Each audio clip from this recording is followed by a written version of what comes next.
Hey guys, Bravo with BravoPUA.com here for you, and this is the first of many Ask the Alpha Male videos that I'm going to be doing for you, where each week you guys get an email into me, ask some questions, I'm going to pick some of them, put them on my YouTube account, and put them on the blog for you, so that way you guys can get some personal and private coaching from me.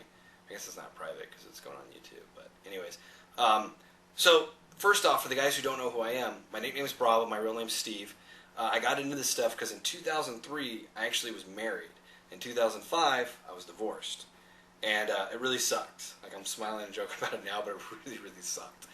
And I can remember going out and like wanting to talk to girls, and I did this. So I remember like talking to girls, and like within the first minute, 2 minutes talking to them, I was like, "Oh, just so you know, I'm divorced," because I felt like I had this moral obligation to tell these girls.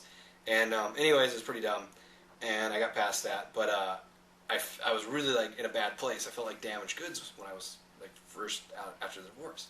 And so anyways, I started this like self-improvement, self-help journey on my own. My old job, and this is I guess what qualifies me to be the alpha male, is I've done martial arts for years. I was a firearms instructor, edge weapons. I used to travel the country and teach military and law enforcement. Taught some pretty badass dudes. It was a pretty sweet gig. And at the time, after I got divorced, I was like, man, I need to change my life. I'm not happy with where I'm at. And I co-founded a yoga studio with a friend, and I started doing the self-help stuff on my own. And then a couple months later, one of our friends had read the game, and I saw him get up and do one of the openers, and it worked. And I always tell guys, I would have been the guy shit talking this stuff the most out of everyone, not thinking that this stuff worked. But I saw it work first. So when I saw that happen, like over my shoulder at the bar, I saw him get like grabbed by the arm, and the girls pulled him down, and they said, "Oh, you got to sit with us. You're funny." I was like, man, if that could help him, imagine what it could do for me. So I went and bought the game. I read it in 3 days, and I ended up starting to go out a lot and have these crazy, wild successes and stories and stuff. And I got pretty good at it. And I even, like back in Arizona, I did my own little class and my own little seminar, and I ended up coaching these guys and taking them out. And I think at that time I noticed, I was like, man, this is what I want to do with my life. I was like teaching and helping people improve their life. But with the tactical training stuff, I always used to teach stuff that hopefully you would never have to use. But with this stuff, I teach stuff that you hopefully use from this moment on to make your life better. So anyways, I started reading the game, I got into this stuff, and then less than a year later, I met Neil Strauss, Style, the guy who wrote it, and he offered me a job. He actually wanted me to come on board with Style Life when it was just being started. And I came on board as a junior coach, then I made senior coach, and now I'm the executive coach. And I actually help train the junior coaches. I've run the seminars as a seminar manager. I've run the boot camps, and I've trained thousands of guys from across the world. So it's been pretty cool, pretty fun ride, and I get to go to bed each night knowing that I made a difference in people's lives, which is pretty awesome. So anyways, on to the questions. I'm going to pull up some of the questions I got this week, and one of the first ones was, Dear Bravo, do you think that improving in martial arts increases your confidence with women? Thanks, Doug. Well, I definitely think that improves your confidence with women, because I think that anytime you do anything with confidence and you do anything well, that carries over to other aspects of your life.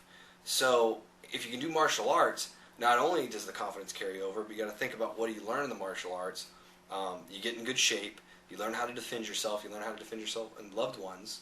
So those are all things that, in my opinion, every man needs to be able to do. So yeah, I definitely recommend it. I think every guy should do it. And then also, guys will always ask me what martial arts do I recommend. Well, really, I recommend the ones I've done. And I also recommend the ones that are more fighting orientated than sport.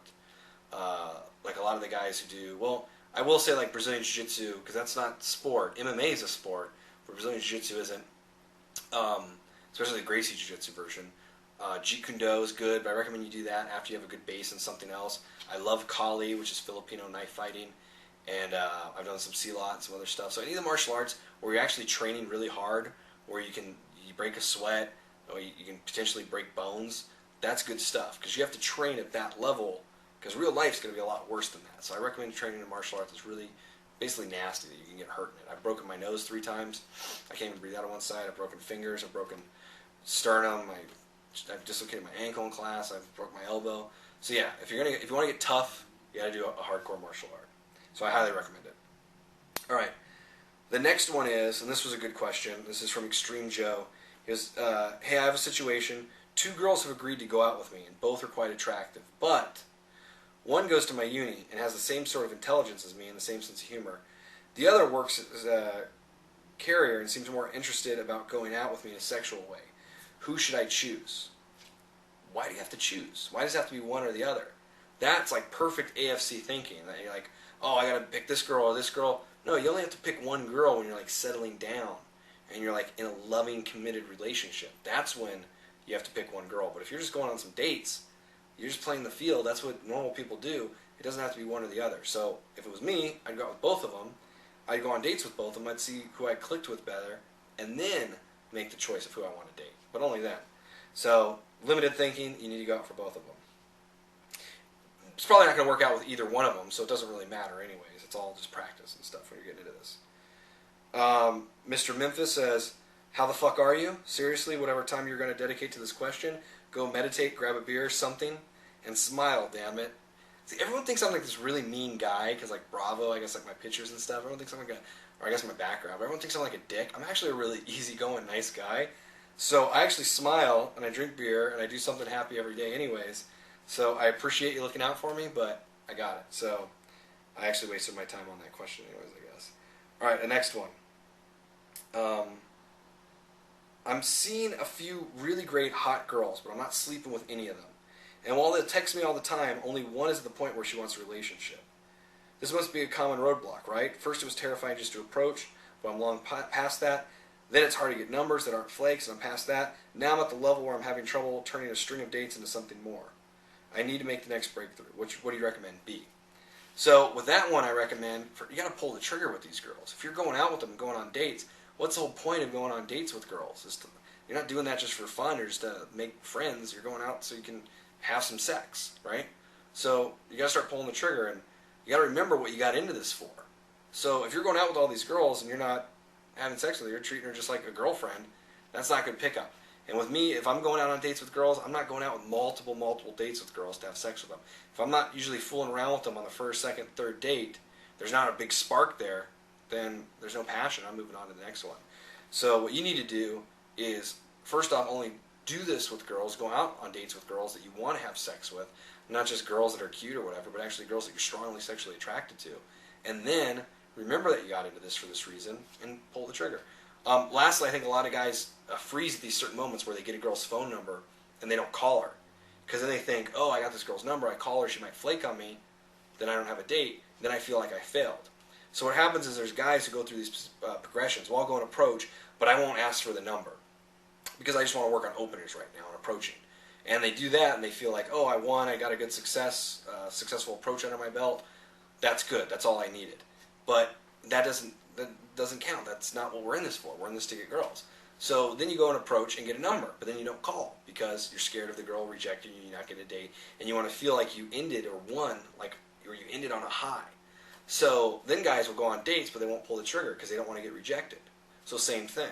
So with all this stuff, you need to break through those walls, realize what you got in this for, and not let stuff like this, you got to figure out why you're freezing with these girls too, why you aren't pulling the trigger. Are you worried about sexual performance?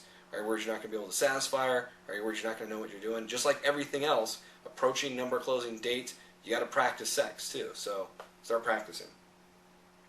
So anyways, I think that's going to wrap it up for this first one. It's a little long.